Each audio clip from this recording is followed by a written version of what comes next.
The world ahead of us is nothing like the world behind us.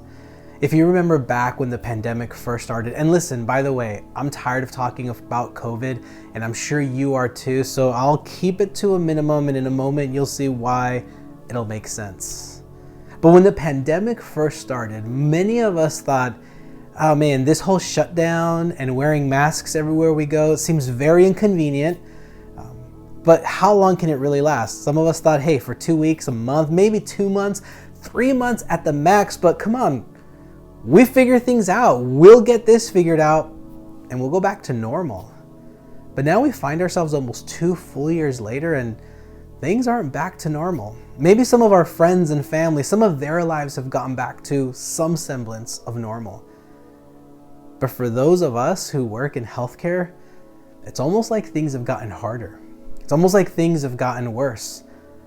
Many of you are working longer hours, picking up extra shifts because coworkers are calling off sick or going to other organizations or hospitals to work for, and we're just treading water. We're just waiting for that next moment when we can have a little bit of rest. We're like treading water and all we want is that one pool noodle that we can hold on to and just float for a little bit, just long enough to get rest, so that we can have enough energy to come back another day. And it's not just the physical energy, it's the mental health, it's our emotional health, it's our soul health that has taken a hit over the last 2 years. And today I want to give you a word of hope.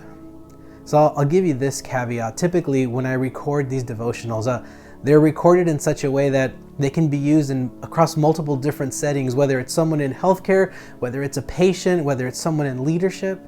But today I've worked on this message directly for you who is a healthcare worker in some capacity. Because I know that the toll this has taken on you is great. I know that it has affected every aspect of your life. And I want to give you a word of hope today. I'm going to be reading from Jeremiah chapter 17, verse 7 and 8. I'm going to read it all, and then I'm going to break it down for you. And I believe that by the time we're done here in the next few minutes, that you're going to be more resilient, that you're going to have more hope, that you are going to be more determined that this pandemic, that the things that are going on all around you will not have the final say on your peace, on your happiness, on your joy. And I think that through this passage, you're going to find some very real practical ways to have that inner joy that I know so many of us want. So I'm going to read verse 7. Blessed is the one who trusts in the Lord, whose confidence is in him. They will be like a tree planted by the water that sends out its roots by the stream. It does not fear when heat comes. Its leaves are always green.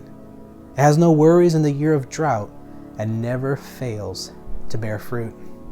I love this passage because it begins with a promise.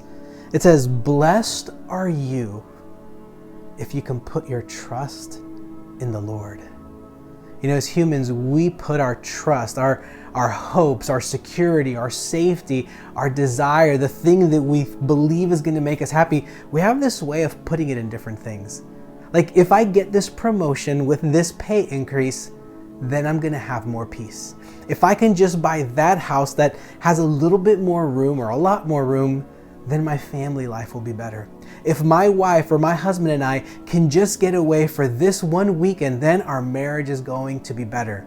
If I can just put a few dollars more away every paycheck, then I'll have enough for retirement. So we have this way of thinking that when something changes, that when we do this next thing, when we acquire this next thing, then life is going to be better. And that's another way of saying that we put our trust in all these other things. But the Bible tells us that you will be blessed if you can put your trust in God alone.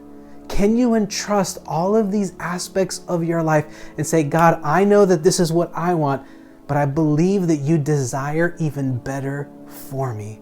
It's not always that God is going to give us more or give us all of the answers to our prayers, but if we can trust that God actually cares for us more than even we care for ourselves, it gives us this new sense of of confidence within us, knowing, God, I know I'm going through this thing, but I am going to entrust all of myself to you.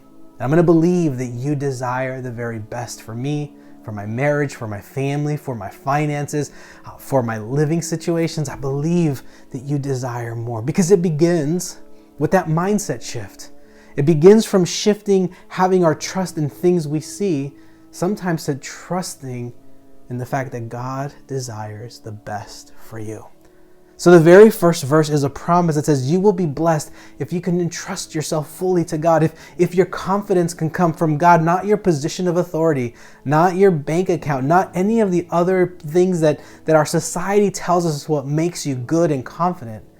But if your confidence can be in the Lord. And now here's what it tells us. Now the next verse is so key to building this resilience. It says, if you trust God, you will be like a tree planted by the water that sends out its roots by the stream. So the tree is a metaphor for your life. I'll say that. The tree is a metaphor for your life.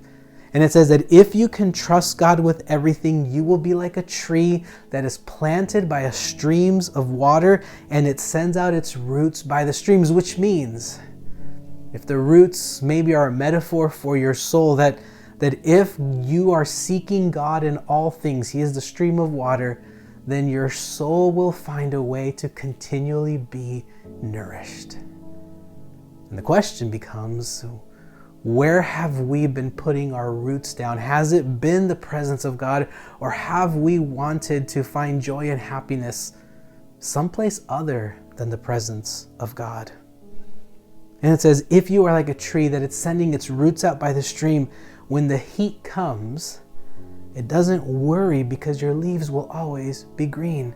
It doesn't matter what's going on outside of you. The heat are the external things that happen. It says, in the year of drought, you won't fail to bear fruit. So the heat and the drought is metaphor for all of the things that are going on all around us, even COVID, even our work circumstances, that regardless of the external things, if your roots are planted by the streams of living water, if your soul is grasping onto the presence of God, then you will be like a tree whose leaves are always flourishing. You will always flourish. You will always bear fruit, even when there is no water. If your roots are deep enough, you will always find the nourishment that you need.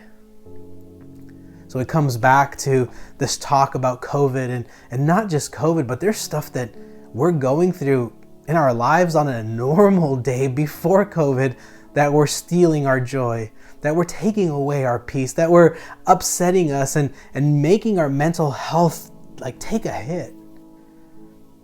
But I believe that the promise here is that if your soul would seek the presence of God, if the roots, your soul would seek the presence of the living God, and you can entrust all of your life to Him, that whether it's COVID or Omicron or Delta or whatever comes next, that even in those moments, you will be like a tree who's constantly flourishing, who's constantly bearing fruit. But the most important part of this is you have to be seeking the presence of God. Because without that, you'll never be able to entrust your whole life to Him. Without that, you're going to be swayed to and fro from one disaster, from one pandemic, from one crisis to another, and you'll never find peace. You'll get to the end of your life and you'll never find peace. But if you can dig deeper roots, you will be grounded in such a way that the winds may come, the rains may come, the storms of life may come, but because your roots are dug so deep, you might sway a little, you might bend a little like a palm tree, but you will not be uprooted. And that inner peace that we long for will be yours. I want to encourage you as we begin this new year in 2022, I want to encourage you to take stock of your life, really assess your life, gain some self-awareness, and ask, where have I been seeking this joy and happiness? And where have I been perhaps neglecting the true source of joy, which is God? I want to encourage you as you go forward, especially in those moments when you're working 2, 3, 4 in the morning and you're tired and it's the 4th day in a row. In those moments, find a quiet space, just pause long enough, take a few deep breaths, enter into that presence of God through prayer, and allow yourself to entrust yourself to God. God bless you.